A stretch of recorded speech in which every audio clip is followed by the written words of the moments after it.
Well, those of you who were here last year will remember that I talked about marrying someone I barely knew. But once we got married, he said, "We are old. We should have children right away." Now that was true. Our combined ages were 87. And so I thought, all right, we'll have children right away. And we did. Within 4 years, we had 3 kids. You would have thought that we were bored staying home with all these children and tired, but no, we were not. Because we had spent, I don't know how many years looking for dates, looking for men and women to go out with. We didn't have to do this anymore. We didn't have to look for a spouse.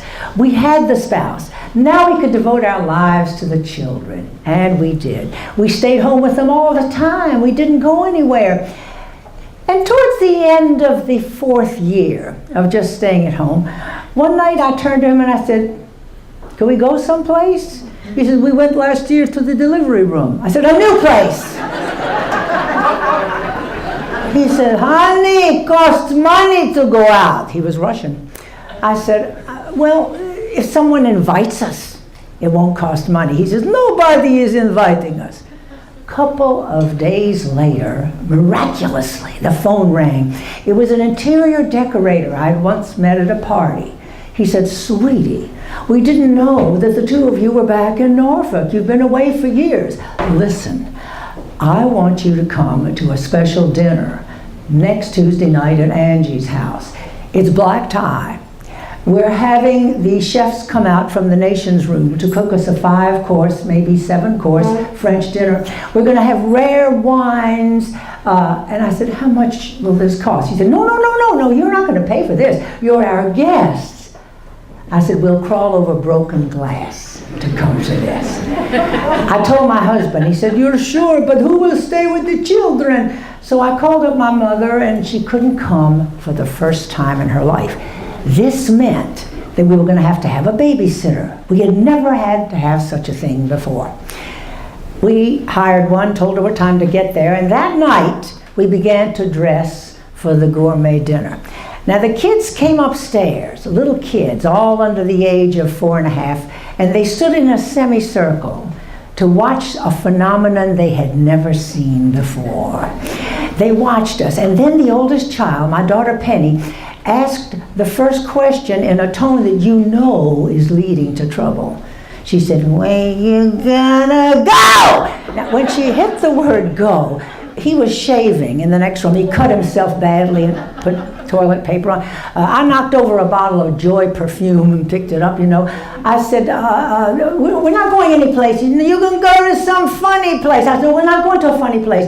I said, "We're just going to run down the street to see some people." You're going to go to a funny place." And then they began to cry in the same way they had responded when they first established we were going out. And you know how children cry to torment you. They go, "Ah."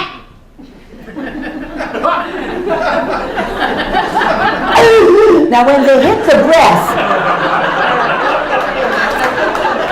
by this time I was thinking CPR, because they're not able to breathe. And finally I said, children, now listen to me. Mama, I said, "Listen to me, just a minute. I don't want you to go to that place." I said, "Listen to me." I thought, what do they like? They like spooky things. Our kids always loved spooky things. I said, "When we get to this house where we're going," I said, "No, wait a minute. When we get to this house where we're going, I'm going to call you up and talk spooky on the phone." They got quiet. "How do you talk spooky?" I said, "I can't do it here. I can only do it over the phone. You wait till you hear this." At that, the doorbell rang. They said, "Who is that?" We opened the door. Here comes a babysitter. They went down the stairs with us to greet the babysitter, purposely falling head over heel, attempting suicide. This was a very sophisticated thing for these little kids to think of this.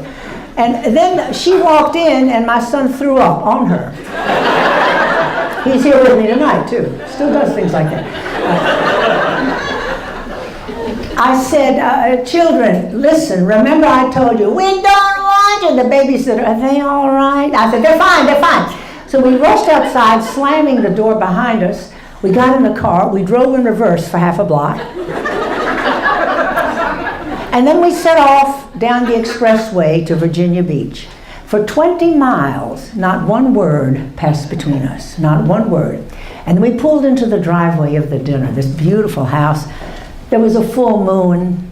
He turned to me, and I was waiting for the romantic remark. He said, "Do you think the children are all right?" I said, "Well, how do I know, damn it?"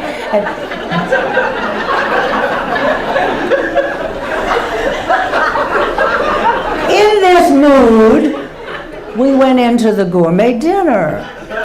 Sure enough, here were butlers passing around this vintage wine. I took a glass. Oh, I drank the whole thing in one go.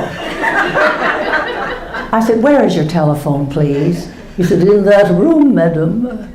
And so I went into a beautiful little den, beautifully decorated little room.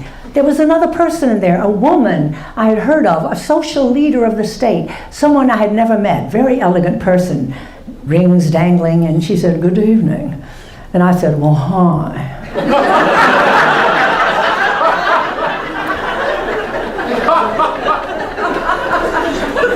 And then I went to the telephone and called home. Now, the babysitter was supposed to answer, of course, but no. The oldest child answered. "Hello." I said, "Penny, honey, this is Mama." She said, "Talk spooky." So I looked over at this beautiful cultural leader. She was examining a painting as she sipped a glass of Dubonnet. I thought, she's not paying any attention to me. I went back to the phone. I said, "Penny?"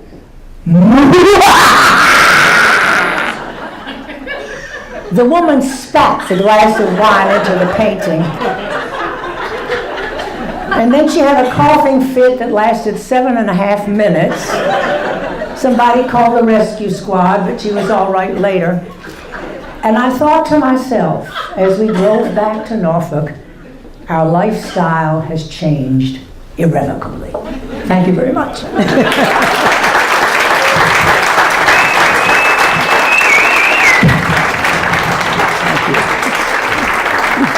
Thank you.